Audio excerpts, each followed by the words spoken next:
Assalamualaikum warahmatullahi wabarakatuh. Perkenalkan nama saya Andi Alif Laksamana dengan NIM 2023 31017. Di sini saya akan menjelaskan tentang algoritma pembelajaran mesin, yaitu neural network, perceptron, dan backpropagation. Nah, pertama itu pengenalan neural network. Nah, algoritma neural network ini adalah algoritma yang menggunakan metode yang terinspirasi dari jaringan syaraf otak manusia, karena didesain mengikuti cara otak manusia melakukan proses dan menyimpan suatu informasi. Neural network terdiri dari beberapa layer. Nah, di setiap layernya biasanya terdapat minimal satu atau lebih processing element yang disebut PE. Nah, PE ini digunakan untuk mensimulasikan cara kerja neuron yang ada di dalam otak manusia. Oleh karena itu, PE juga sering disebut neuron atau node. Setiap PE menerima input dari lapisan sebelumnya. Nah, ada tiga jenis neural network yang paling umum. Yang pertama itu ada artificial neural network, yang dimana adalah salah satu neural network yang paling umum dikenal dan diartikan sebagai pemodelan kompleks dan dapat memprediksi bagaimana ekosistem merespon perubahan variabel lingkungan dengan terinspirasi oleh cara kerja sistem saraf biologis, khususnya pada sel otak manusia dalam memproses informasi.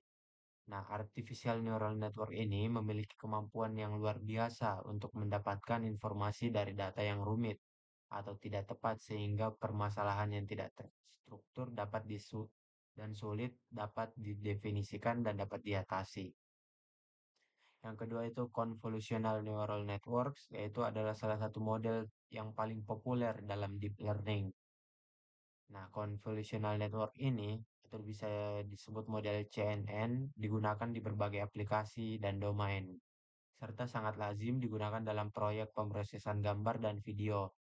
Nah, hal tersebut dikarenakan model komputasi CNN ini menggunakan variasi perseptron multilayer yang saling berhubungan dan lapisan konvolusional akan merekam wilayah gambar yang telah diinput dan mengirimkannya untuk pemrosesan nonlinear.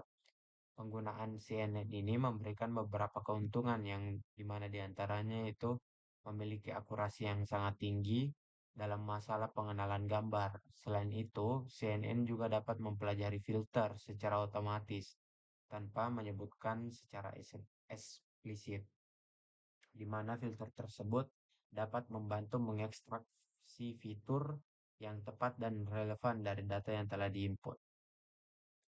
Selanjutnya ada recurrent neural networks. Nah, model yang ini lebih kompleks lagi dibandingkan dengan ANN dan CNN sebelumnya, yang dimana dia akan menyimpan output dari node pemrosesan dan memasukkan hasilnya kembali ke model atau dapat diartikan bahwa informasi yang diteruskan tidak dalam satu arah saja, melainkan melalui dua arah. Nah, pada setiap node, model RNN ini yaitu bertindak sebagai sel memori, yaitu berguna untuk melanjutkan komputasi dan implementasi operasi. Jika prediksi jaringan salah, maka sistem akan mempelajarinya sendiri dan terus bekerja menuju prediksi yang benar selama back propagation. Nah, di sini adalah algoritmanya yang dimana cara kerja neural network. Di sini gambar terdapat ada tiga input dan ada beberapa hidden layer dan pastinya outputnya ada satu. Nah, untuk neural network ini dia melakukan beberapa tugas dengan menganalisis data pelatihan. Biasanya data pelatihan sudah dilabeli terlebih dahulu sesuai jenisnya, seperti gambar, suara, atau teks. Nah, misalnya itu seperti mengenali gambar, biasa pada pengenalan objek yang dikasih terlebih dahulu ribuan gambar, seperti mobil, rumah, cangkir, motor, ataupun sebagainya. Nah, neural network ini akan menemukan pola yang sama antara gambar-gambar tersebut dan melabelinya berdasarkan kesamaan pola. Neural network ini membantu menyelesaikan tugas-tugas kompleks dan nonlinear, seperti menyarankan keputusan pembelian saham yang butuh melihat berbagai faktor termasuk data-data historikal. Selain itu, neural network yaitu membantu komputer membuat keputusan cerdas dengan mengandalkan data pelatihan yang telah diberikan sebelumnya.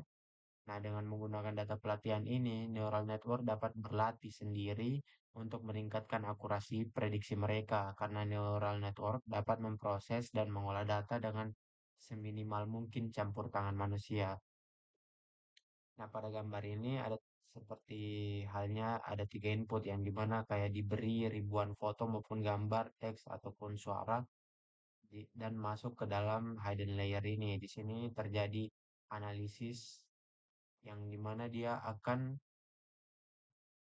sistem akan mengenali objeknya dan akan mengeluarkan input apa yang diminta. Nah, contoh penerapan paling umumnya pada neural network itu ada penerapan yang ada di Google, yang dimana memberikan hasil yang diinginkan user setelah user memasukkan kata kunci berupa teks, gambar, maupun suara. Nah, misalnya user mencari sebuah lagu tapi hanya penggalan liriknya, user bisa mengetikkan perintah disertai penggalan lirik tersebut di searching bar. Nah, fitur bisa juga menggunakan fitur voice search sehingga perintahnya tak perlu diketik dan Google akan menampilkan hasil yang sesuai dengan query tersebut. Selanjutnya itu ada pada fitur face look atau sensor fingerprint pada HP maupun kunci rumah. Nah, pada smartphone juga termasuk salah satu penerapan neural network yang menyimpan data fitur fisik dari pemilik smartphone dan menjalankan perintah tertentu seperti membuka kunci jika data yang diterima sesuai atau mengalihkan ke sistem kunci lanjutan jika pengguna masukkan data yang salah berkali-kali. Nah, dalam bisnis, neural network juga biasa digunakan untuk data mining yang efektif.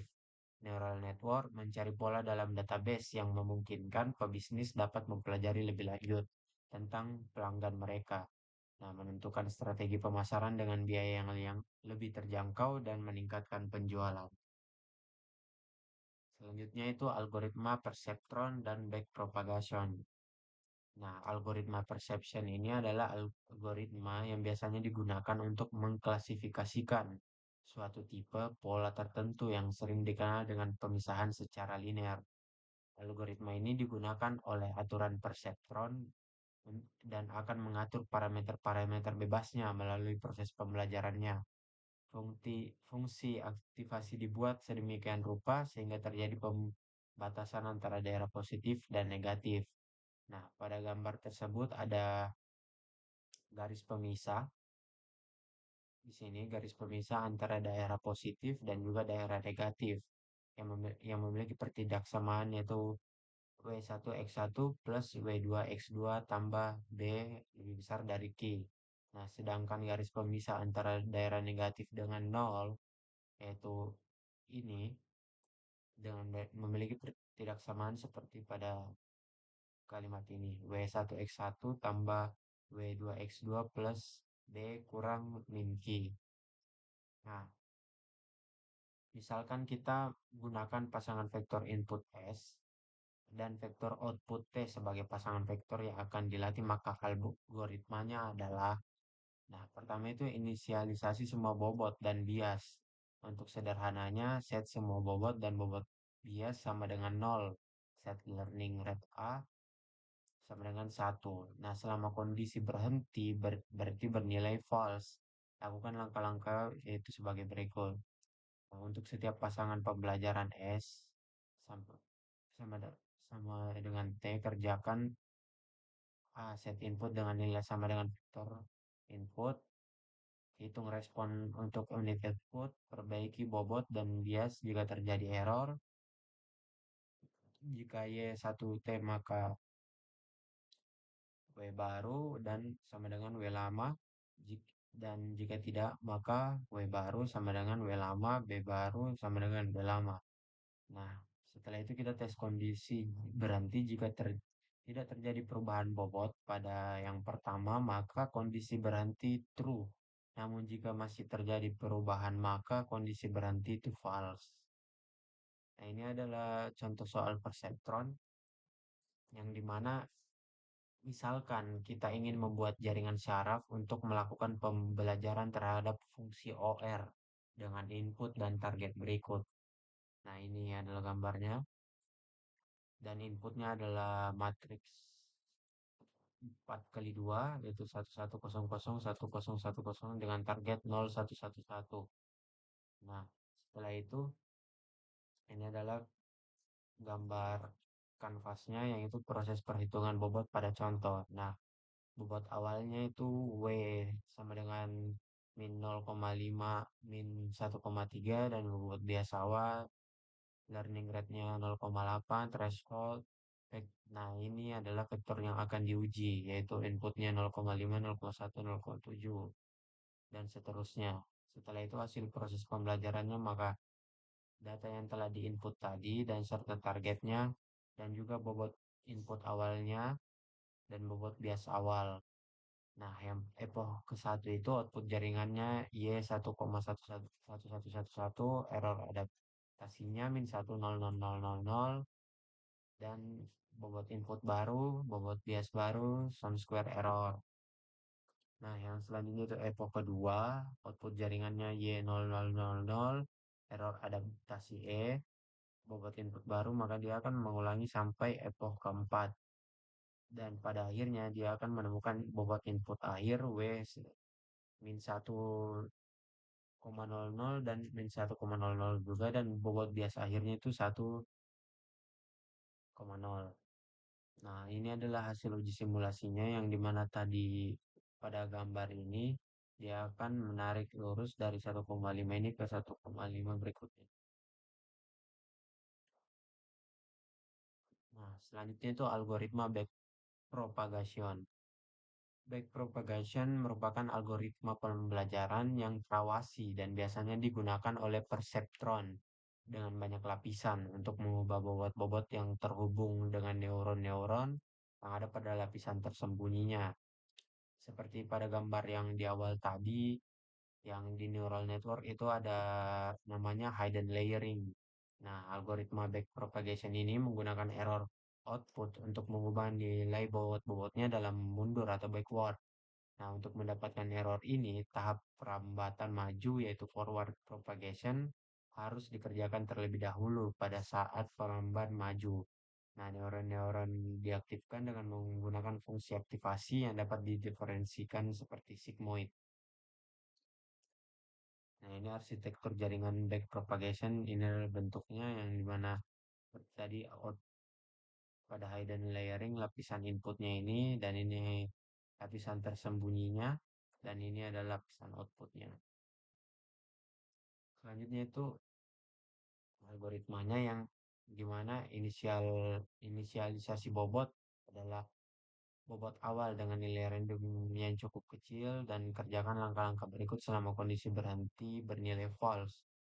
Nah, yang pertama itu untuk setiap pasangan elemen akan dilakukan pembelajaran, yaitu feed forward yang tiap-tiap unit input menerima sinyal dan X dan meneruskan sinyal tersebut ke semua unit, dan pada lapisan yang ada di atasnya adalah lapisan tersembunyi, yaitu tiap-tiap unit tersembunyi ZJ menjumlahkan sinyal yang dimana sinyal input berbobot untuk menggunakan fungsi aktivasi untuk menghitung sinyal apapun outputnya dan mengirim sinyal tersebut ke semua unit lapisan atasnya.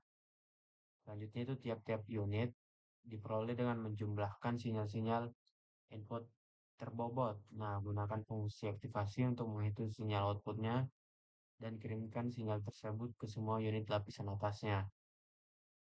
Setelah itu, tiap-tiap unit output menerima target pola yang berhubungan dengan pola input pembelajaran, hitung informasi errornya memakai rumus ini, dan kemudian hitung koreksi bobot yang nanti akan digunakan untuk memperbaiki nilai W. Ini adalah rumusnya. Dan tiap-tiap tersembunyi menjumlahkan delta inputnya dari unit-unit yang berada pada lapisan atasannya. Kalikan nilai ini dengan turunan dari fungsi aktivasinya untuk menghitung informasi error. Kemudian hitung koreksi bobot dan koreksi biasnya, lalu Ini adalah rumus EV baru dan V lama plus DV, itu delta. Dan B1 itu baru, B1 plus DB. Lalu yang pertama tes kondisi berhenti dan turunan fungsi aktivasinya itu adalah hasilnya sigmoid fx sama dengan sfx 1 min fx. Nah, untuk transiknya itu fx sama dengan 1 tambah fx 1 min fx. Purlinnya ini ya sama dengan fx sama dengan x, f aksen x sama dengan 1. Itu saja yang bisa saya jelaskan tadi. Kalau ada salah kata dan kurangnya mohon maaf. Terima kasih.